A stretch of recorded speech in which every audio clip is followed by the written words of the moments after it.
My name is Deborah Crawford, and I'm 23 years old. 200 guests watched me fall on my sister's stage. The heel snapped. My palms hit the wood.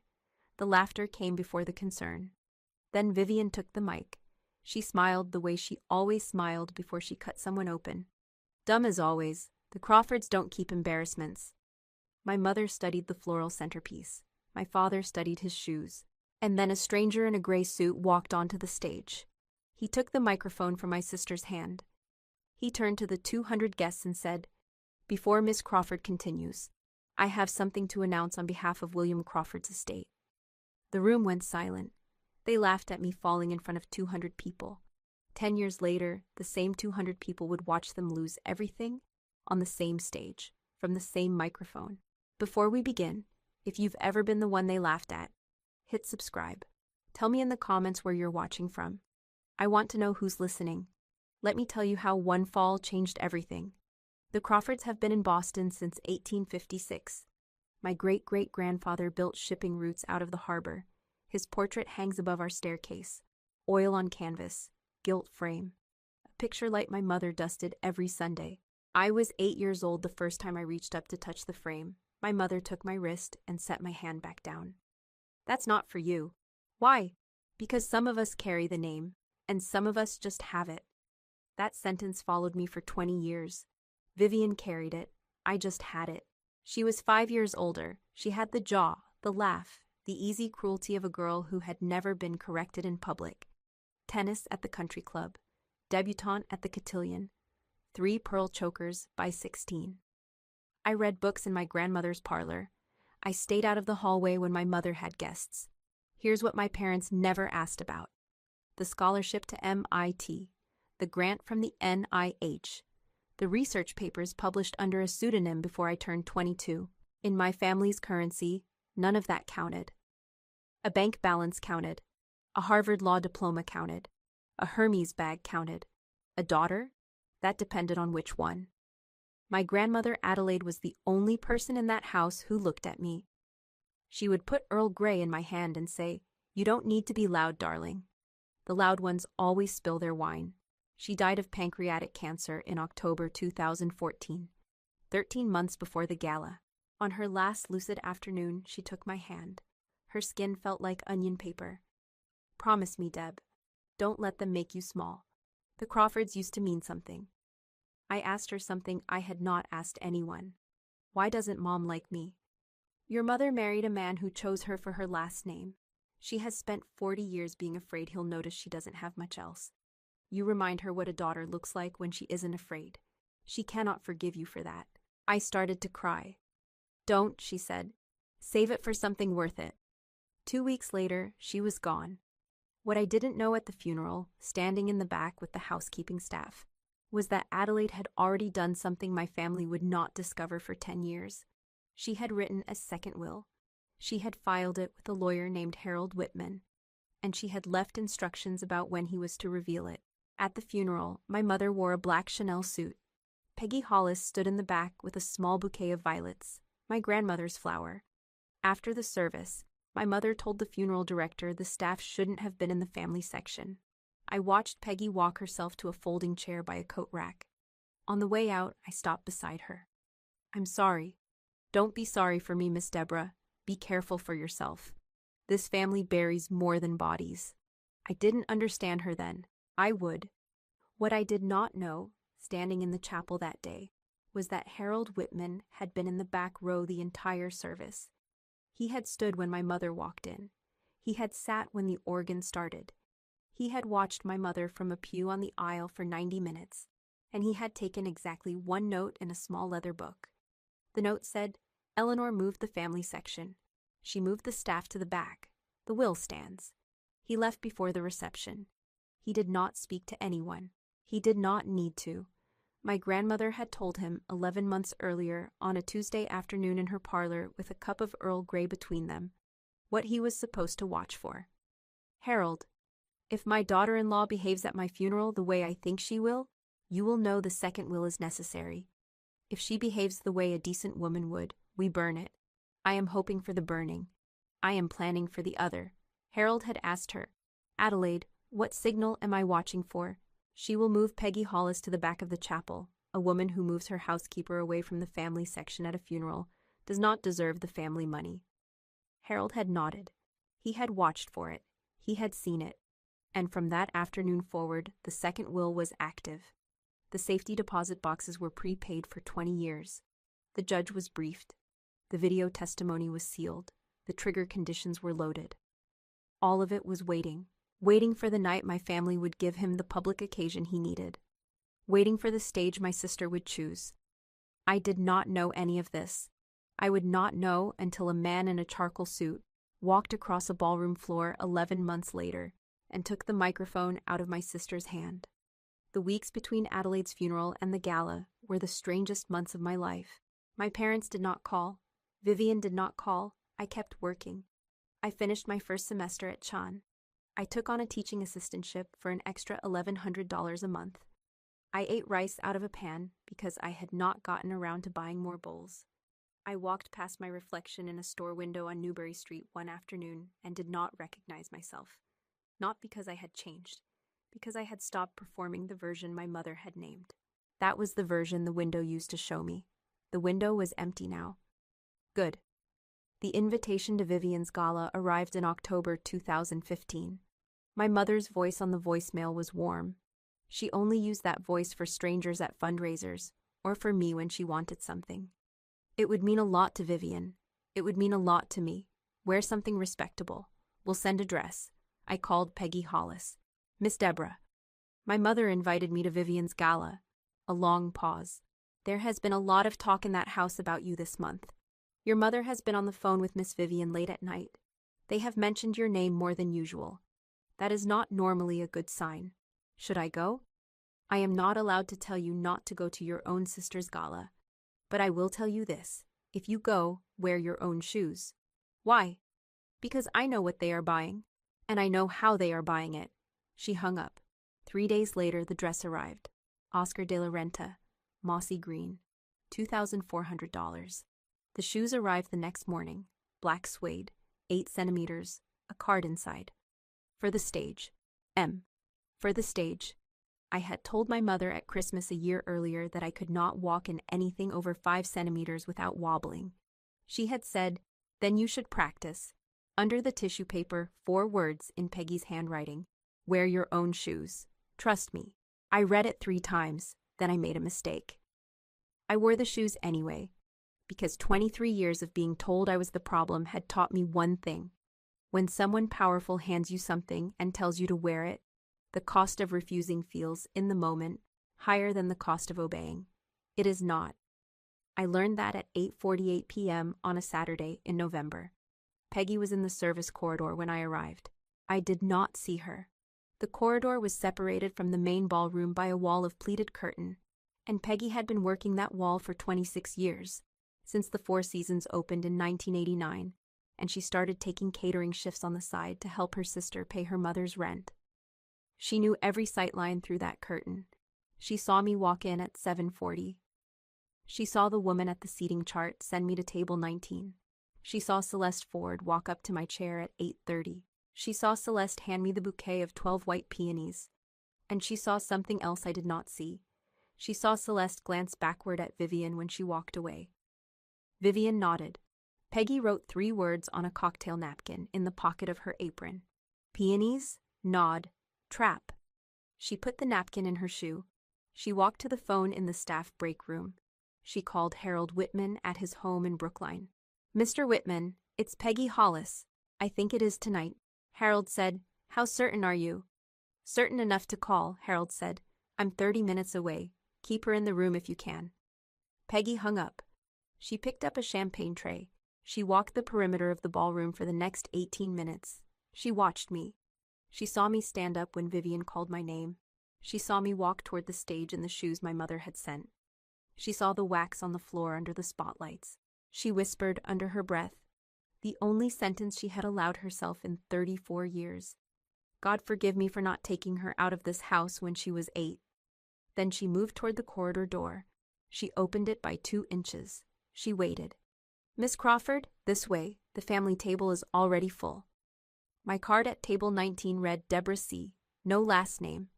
At 8:30, Celeste Ford walked up to my chair. Vivian wants you to present the bouquet. It'll mean a lot to the donors. Walk up when she calls. Why me? Because you're family. The stage had been waxed at 2 o'clock that afternoon. No one told me. Vivian accepted her crystal trophy at 8:45. Ivory silk gown, a single pear-cut sapphire at her throat. I'd like to invite a very special guest to help me close this evening. My little sister, Deborah. I stood up. The room went quiet in the way a room goes quiet when people are already deciding what they'll say about you tomorrow. 20 meters to the stage, 6 spotlights, 3 steps up. On the second step, the heels slipped. My palms hit the wood at 8:48. My knees hit the edge of the stage. The dress tore 12 centimeters along the left seam. 200 people inhaled at once. The inhale was worse than the laugh. Vivian took 3 seconds to decide what to do. I know because the live stream clip, later played in the Globe's video package, was time-stamped frame by frame. At the beginning of second 1, she was smiling. At the end of second 3, she was walking toward the microphone. In the middle second, she looked at my mother. My mother, in the middle second, looked at the centerpiece of lilies. That glance was the permission slip. Vivian did not need words. She had spent 28 years reading my mother's glances. The glance at the lilies was the glance that said, "She is yours. Finish it." Vivian walked to the microphone in 4 even steps. My father saw the glance. My father also saw Vivian walking. My father had, in that 3-second window, exactly 1 chance to stand up, to cross the 5 meters between his table and the stage, to put his hand on Vivian's arm, to say, into the microphone, the only sentence that could have prevented the next 15 minutes from destroying his marriage, his career, and the life of his younger daughter. The sentence was 3 words. "That's my daughter." He did not say it. He looked at his shoes. He would later tell me that those 3 seconds were the most expensive 3 seconds of his life, that a man does not know which 3 seconds will define him until they have already passed, that he had spent 15 years, from that night onward, rewriting those 3 seconds in his head, and never once in the rewrite had he stood up. He could not rewrite a reflex. His reflex was to look down. It had been his reflex for 30 years of marriage. He knew that now. He had not known it then. In the service corridor, Peggy opened the door the full way. She stepped into the ballroom. She did not walk toward me. She walked toward the side door that led to the lobby, and she held it open with her foot, and she made eye contact with Harold Whitman, who was standing in the lobby in a charcoal suit, looking at his watch. Harold nodded. He walked into the ballroom. 400 eyes were on Vivian and me. Not one of them saw Harold come in. Dumb as always, the Crawfords don't keep embarrassments. A soft laugh from table 7. A champagne cork from table 15. My mother turned her face toward the lilies. My father lowered his eyes, and then, from the back of the ballroom, the man in the charcoal suit began to walk toward the stage. I saw him first because I was still on my knees and looking out at the crowd. The crowd saw him a half-second later and turned to follow. He was in his late 60s, silver hair, a leather portfolio under his arm. He climbed the 3 steps without help. He stopped beside Vivian. "May I?" He did not wait for an answer. He took the microphone out of her hand. Her mouth opened. Nothing came out. "My name is Harold Whitman. For 41 years I served as personal counsel to William Crawford." Before Miss Crawford continues her remarks, I have an announcement to make on behalf of his estate. The ballroom did not breathe. My father's face changed color. My mother's glass began to shake in her hand. "Mr. Whitman," my father was standing now, "this is a private family celebration.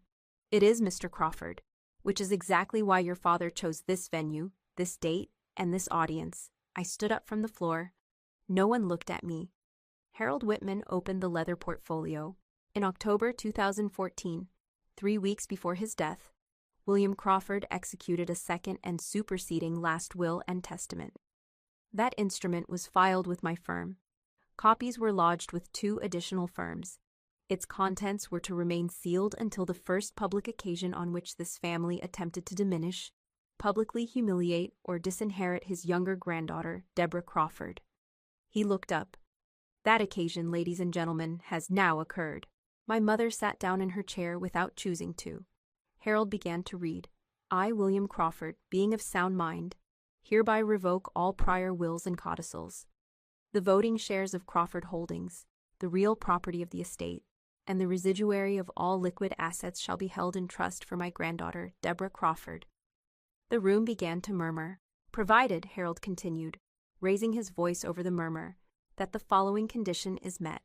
Should any member of this family, at any public or private gathering, attempt to coerce, shame, or compel Deborah Crawford into surrendering her inheritance, her rights, or her standing, all conditional provisions shall immediately accelerate.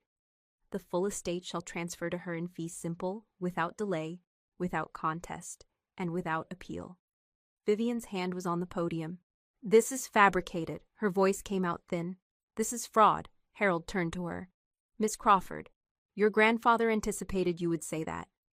He lifted a second document from the portfolio, notarized by Judge Patricia Hornby of the Suffolk County Probate Court, witnessed by Dr. Helen Rayfield and by Margaret Hollis, signed in my presence on the 22nd of October, 2014. Video recorded, transcribed, and lodged in 3 separate safety deposit boxes across 3 banks. He lifted a third document. And these, for the doubters in the room, are the certified codicil contest records. Your mother's attempt to alter your grandfather's earlier will, executed under circumstances his personal physician described in writing as, quote, medically compromised and coerced. Those records were filed with the Massachusetts Attorney General's office 6 years ago, by your grandfather, from his hospital bed. The murmur in the room became a louder sound. Someone in the back was recording on a phone. Then 3 people were recording, then 12. Vivian stepped away from the microphone. My mother was looking at the exit. And then Harold did one more thing I had not expected. He turned toward the service corridor. Mrs. Hollis, if you would. Peggy Hollis walked out from behind the champagne service. She was in her uniform. She was carrying a blue cloth notebook. She did not look at my mother as she walked through the crowd. She did not look at Vivian. She climbed the 3 steps to the stage. Harold handed her the microphone. My name is Margaret Hollis. I have served the Crawford family for 34 years. I was present when William Crawford signed the will Mr. Whitman has just read. Her voice shook for the first sentence. It did not shake for the second. I was also present in this family's house for 34 years of how Deborah Crawford was treated. I have kept a record of what I witnessed. I have kept it because I was asked to. I have kept it because someone eventually would need to know the truth existed. She opened the notebook. February 2003. Mrs. Crawford returned a violin Miss Deborah had asked for at Christmas, on the grounds that it was too loud for the house. The same week, Miss Vivian received a set of pearl earrings. Miss Adelaide cried in the pantry. My mother put a hand over her mouth. July 2007. Miss Deborah returned from a school trip with a certificate from the Massachusetts State Science Fair. First prize in the 8th grade division. Mrs. Crawford placed the certificate on the kitchen counter. On Monday morning, I removed the certificate from the trash can, where Mrs. Crawford had placed it at 7:04 a.m. I preserved it. A man at table 6 stood up. He was a sitting judge. He would later testify in the estate hearing. Peggy did not look at him. She kept reading. September 2009. Miss Deborah's acceptance letter from the Massachusetts Institute of Technology arrived at Mount Vernon Street on the 19th. Mrs. Crawford opened the letter without permission. She told Miss Deborah on the 20th that the letter had not yet arrived. The letter was in the 3rd drawer of the parlor for 11 days before Miss Deborah was permitted to see it. I preserved the envelope. 2 women at table 12 were crying. They were classmates of my mother's from Wellesley. April 2011, a letter from Mrs. Adelaide Crawford to Miss Deborah, postmarked in the house post, was removed from the outgoing mail by Mrs. Crawford and placed in the 3rd drawer of the front parlor. 27 such letters were intercepted between 2010 and 2014. None were delivered. I preserved them. A woman in the 3rd row gasped audibly. November 2013. Miss Vivian, during Thanksgiving dinner, told a guest that Miss Deborah was, quote, struggling to stay in school. At the time of the statement, Miss Deborah had been accepted to 3 graduate programs with full funding. Mrs. Crawford corrected no part of Miss Vivian's statement. The murmur was not a murmur anymore. It was a wave. August 2014.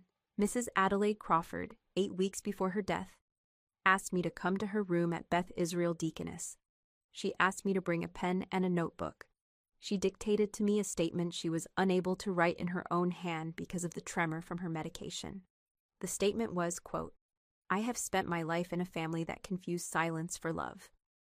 I am leaving most of what I own to the granddaughter who has never once mistaken the two." End quote. I witnessed her signature on the statement. Mr. Whitman holds the original. Peggy closed the notebook. I have more entries. I will not read them tonight.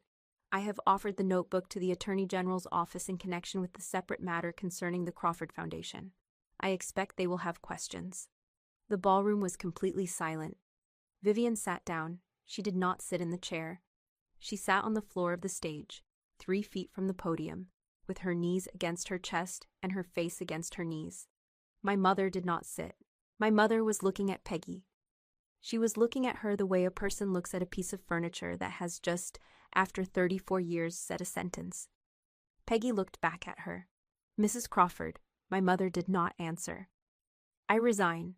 I will return my uniforms and the house keys to your housekeeper of record on Monday morning.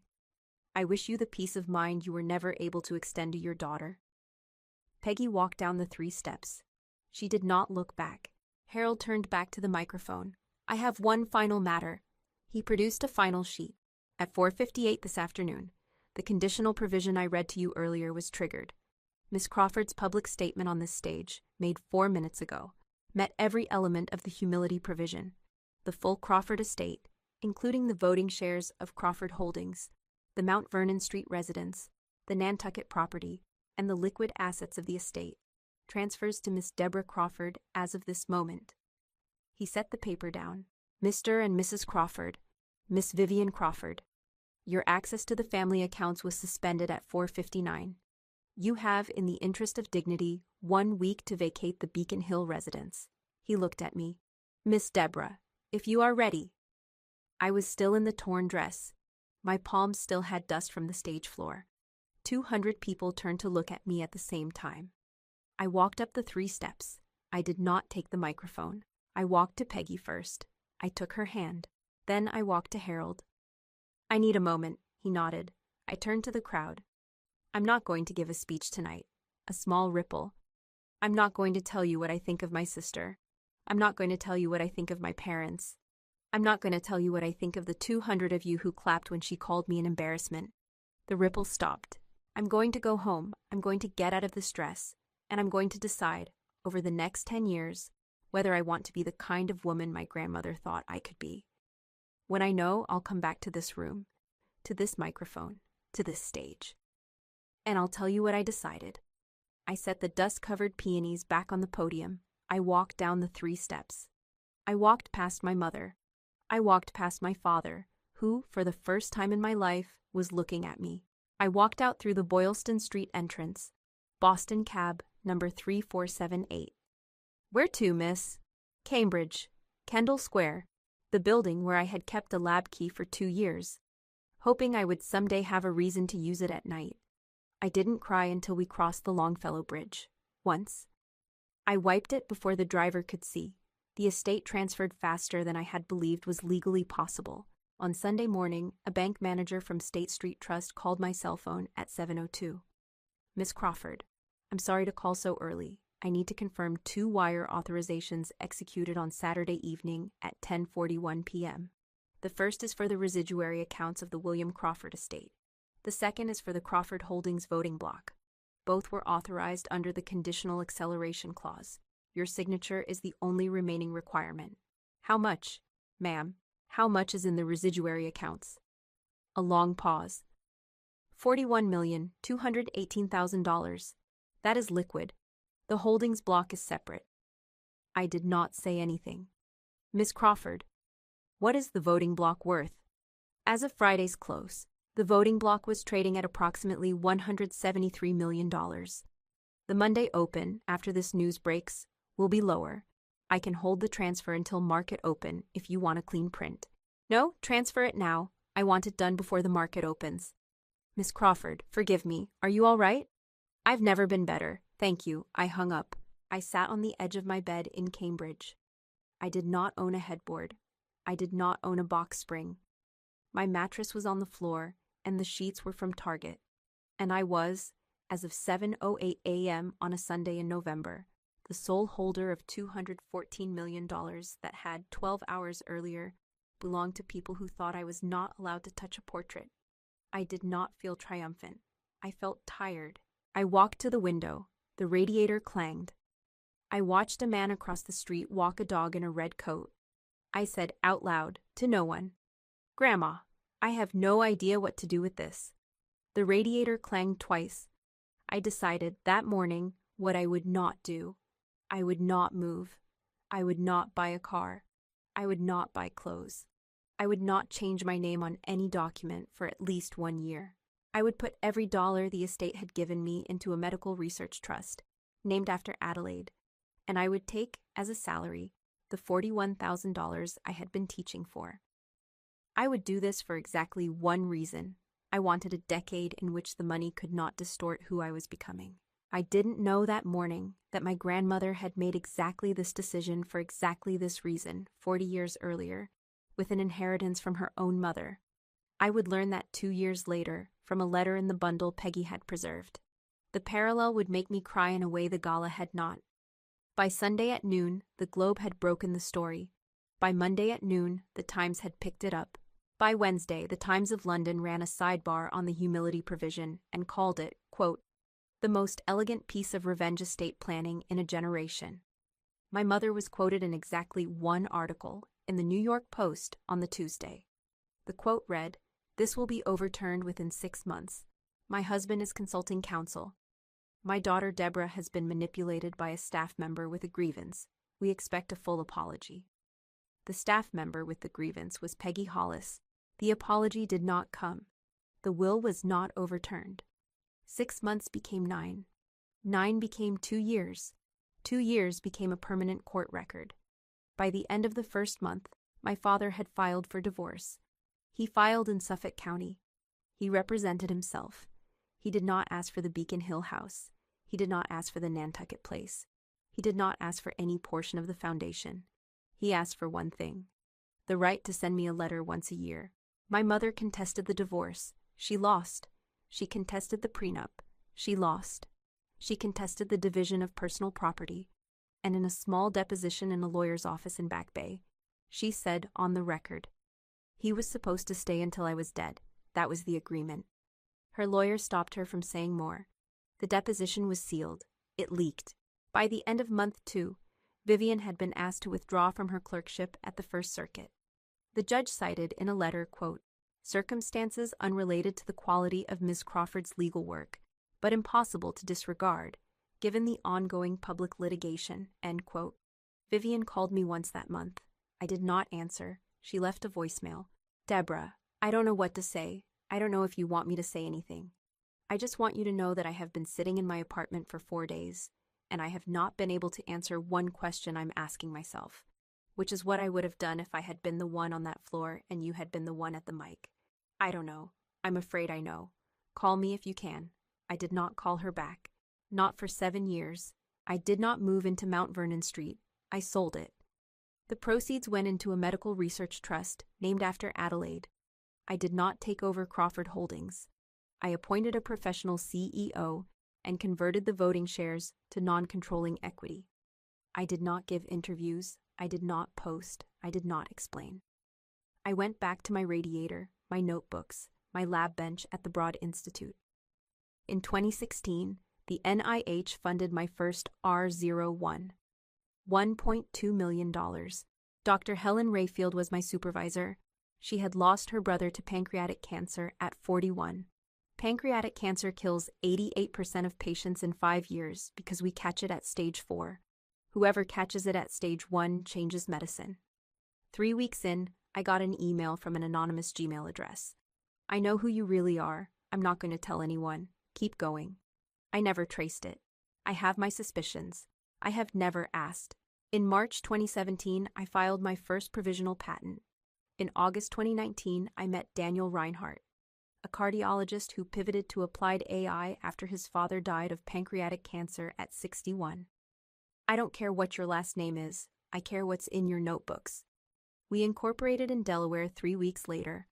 I named the company Kesnel, a word my grandmother had made up as a girl, the narrow part, the part where everything either gets through or gets stuck. In the first 9 months of Kesnel, I slept in my office 3 nights a week. Daniel did the same. We had a couch with a broken spring. Whoever got to the office first got the good end of the couch. Whoever got there second got the end where the spring had worked its way through the cushion. I got the bad end more often than Daniel did. I came in later. I had started taking a ceramics class in the South End on Tuesday nights. Not because I cared about ceramics, but because I had read that manual work with your hands on a fixed evening. Every week prevents certain kinds of founders from losing their minds. I did not want to lose my mind. I had worked too hard to get it. Our first employee was a 26-year-old computational biologist named Priya Rao. She had left a tenure-track postdoc at Harvard because, in her words, I want to build something that reaches a patient in my lifetime. I hired her in the bathroom of a coffee shop on Broadway. She asked me how we planned to pay her. I told her we could pay $42,000 and deferred equity. She said, "Do you mean it?" "I mean the 42. "I don't know yet about the equity." She said, "I'll take it." She is now our chief scientific officer. She was, in 2019, the second person other than Daniel I had told about my family. She had, at the time, said one sentence that I have carried ever since. "Your grandmother was not a rich woman who loved you. She was a poor woman who got rich and then refused to forget what being poor taught her. That is a different thing." She was right. I should have understood it sooner. In May 2021, Kesnel closed a Series A of $8 million. In September 2023, the FDA granted Kesnel Breakthrough Device designation. In April 2024, Dana-Farber opened a 12-patient pilot. By Christmas, 6 had been caught at stage 1.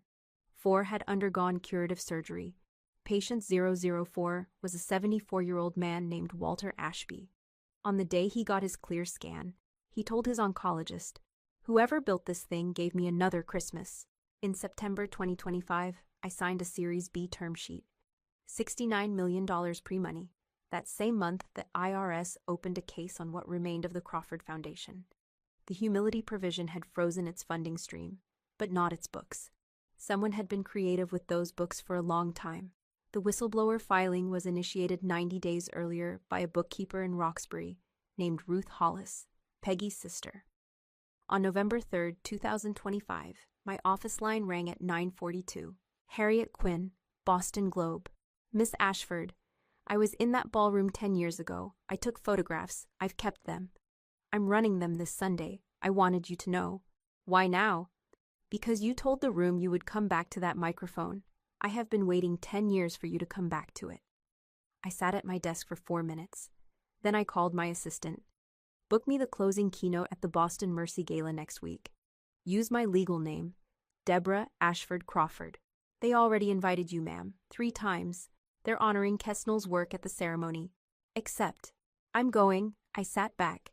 It was time to come back to the microphone. If you're still with me, this is where the air changes. You came here for a reversal. Here it comes. The Sunday Globe hit every porch in the metro at 6 a.m. on November 9th. The headline ran across the top. "The Crawford daughter who vanished is now worth $69 million. And she's coming back to the room that threw her out." 3 photographs, my palms on the stage. Harold Whitman at the microphone. Peggy Hollis reading the notebook. Beside them, a new photograph. Deborah Ashford Crawford, CEO of Kesnel, in a white lab coat. At 7:12, Eleanor Crawford sat in her rented apartment on Commonwealth Avenue. She had sold the last jewelry 3 months earlier. She read the headline on a cracked iPad. No, this isn't her. She called my old number. The number had been dead for 10 years. At 7:18, my father sat in a corner office that was no longer his. Crawford Holdings had retained him on a consulting contract for 1 year. The contract expired in January. He read the article. He set his coffee down. He set it down again because the first time he had set it on the edge of the blotter, and it had tipped. Coffee crawled across a contract he was not going to be asked to sign. "Oh, Deb." He opened the bottom drawer of his desk. He lifted out a sealed envelope dated December 2015. He had written it 1 month after the gala. He had never sent it. He put it in his coat pocket. At 7:34, Vivian was in a 1-bedroom in Charlestown. She had lost her law license the previous March. The bar complaint had been filed by a donor to Crawford Foundation who had noticed, after the gala, that a check he had written for Boston Mercy had never been credited. She read the headline and did not laugh. She read the name Walter Ashby. She did not move for 40 minutes. At 8, Peggy Hollis sat at her kitchen table in Dorchester. She poured Earl Grey with a drop of lemon. She looked at a photograph on the windowsill. Peggy and a 6-year-old Deborah in the public garden, 1998. Adelaide. She's coming back to the room. She reached for her phone. She sent me a 2-word text. I'm coming, I wrote back 2 words. Front row. The Boston Mercy Foundation Gala of 2025 was held in the Grand Ballroom of the Four Seasons on Boylston. 200 guests. Many of them the same guests from 2015. The stage had been waxed that afternoon. The catering captain had added a second coat at my request. I did not wear Oscar de la Renta. I wore a white lab coat over a charcoal shift dress. Flat leather Oxfords that had belonged once to my grandmother. Peggy Hollis sat in the front row. Daniel sat beside her. Walter Ashby, alive at 26 months, sat beside Daniel. 3 rows back, my father sat alone. 4 rows back, my mother sat beside Vivian.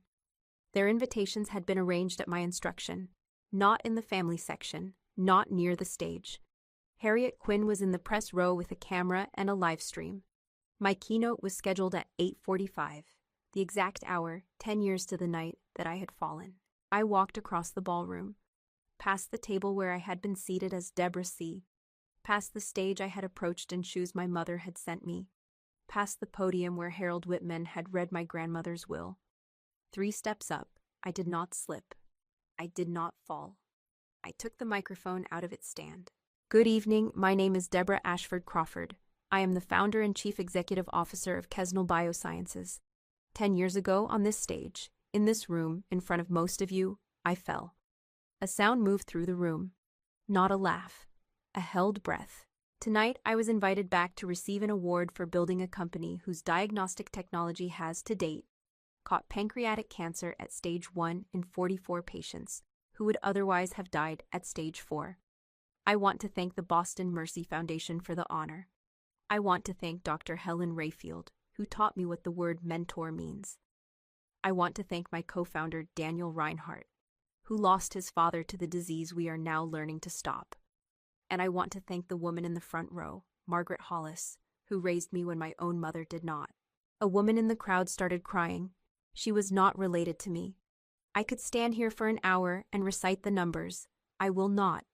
I will say one sentence, and then I will tell you something you did not come here to hear. I took a breath. My company is worth $69 million. My family's philanthropic foundation is, as of last Tuesday, under a federal audit for the laundering of approximately $12.4 million through 3 Delaware shell companies between 2019 and 2024. The murmur started in the center tables. The person who initiated the whistleblower filing was a bookkeeper named Ruth Hollis. She is Margaret Hollis's sister. She filed at her sister's request. Margaret Hollis's request was made because Margaret Hollis has spent 34 years writing down what she saw in a house on Mount Vernon Street. She has documented in her own hand the returned letters, the stolen inheritance, the humiliations my family considered recreational, and the quiet work of one woman, my grandmother, who tried to protect me from a distance and did not live long enough to do it in person. I looked at the 4th row. My mother is in this room tonight. My sister is beside her. I asked the Mercy Foundation to seat them there, not in the family section, not near the stage. I asked for them to be seated where I was seated 10 years ago, at the back, behind 200 witnesses. My mother's hand was over her mouth. Vivian was looking at her knees. I want to tell you, Mother, that you taught me something the month after the gala that I have used every year of my life since. You taught me that you can lose everything that mattered to you in an hour and still wake up the next morning and decide what to build. You did not know you were teaching me that. I learned it anyway. I am grateful. Someone in the back row said, "Oh my God," out loud. I want to tell you, Vivian, that when I watched you take the microphone out of my hand 10 years ago, I did not yet understand what I was supposed to learn from that. I understand now. You taught me the difference between a sister and a mirror. You were a mirror. I had been looking into you for 23 years, waiting to see myself. I was looking in the wrong place. The woman in the front row is my reflection. You are someone else's. You are your mother's. That is not my debt to pay. It is hers, and it has come due. Vivian put her face in her hands. The live stream counter on Harriet Quinn's camera read 38,000 viewers. I'm going to do 2 things before I step off this stage tonight. I reached into the pocket of my lab coat. I pulled out a folded sheet of paper. The first is this. I am announcing, effective tonight, the Adelaide Crawford Fellowship. $2.5 million a year. 5 first-generation women a year. Oncology AI. No institutional preference. No legacy bias. No last name requirement. Administered entirely outside the Crawford Foundation, with a $5 million matching gift from Mr. Walter Ashby, who is, as of this week, the longest living survivor of stage 1 pancreatic cancer in the history of our clinical pilot. The room began to applaud. I held up my hand. They stopped. The second is this. I unfolded the paper. Harold Whitman, my grandfather's attorney, died in September. He left behind a final document. It is the codicil to the second will my grandfather wrote. My grandfather included it because Harold asked him to, on the chance that there would come a day when the members of this family who had lost everything for their behavior at this gala might, 10 years later, approach me for help. I looked up. They have approached me this week, all 3 of them. My father did not move. My mother was crying without sound. Vivian was shaking. The codicil reads as follows, quote, should my younger granddaughter Deborah, in her own discretion, choose to provide housing, medical care, or a modest living allowance to any member of her immediate family, after the full transfer of the estate, such provision shall be lawful, documented, and at her sole election. Nothing in this will shall require her to do so. Nothing in this will shall prevent her from doing so. Love is not contractual. End quote. I folded the paper. I have made my decision. The room held very still. Mother, father, Vivian. You are welcome to come. Vivian looked up. You are welcome to come to the office I will be opening in January. You are welcome to come to the fellowship ceremony in May. You are welcome to come to any public event I host as the founder of Kesnel. I paused. But you will not sit in the family section. You will not stand next to me for photographs. You will not be introduced as my family. You will come, if you come at all, and you will sit at the back, behind 200 witnesses, where I sat. For as long as it takes you to learn what my grandmother understood on the first day of my life, and what took me 23 years to understand, I looked at Peggy. Peggy nodded once, that a family is not a name. A family is who stays when the lights go out. The lights went out in this room 10 years ago tonight. I want you to look around. Look at who is in the front row. Look at who is in the 4th row. Look at who is still here 10 years later and ask yourself which group you want to belong to. Then decide. I set the microphone back on its stand. I did not walk off the stage immediately. I stood at the podium for another 20 seconds. The live stream counter, Harriet Quinn told me later, jumped from 41,000 to 68,000 in those 20 seconds. People were texting the stream to other people. Other people were texting it to their parents. In 4 separate family group chats across the country, according to screenshots Harriet later collected, a daughter was texting her mother, "Watch this." In the ballroom, my mother had not moved. She was, however, crying in a way I had never seen her cry. My mother's crying, for 59 years, had been a public instrument, delicate, controlled, performed for the purposes of social leverage at weddings and funerals and fundraising lunches. The crying in the 4th row was not that. The crying in the 4th row was the crying of a woman who had just understood, in front of 200 witnesses and 240,000 livestream viewers, that everything she had spent her life optimizing for had been optimized for the wrong audience.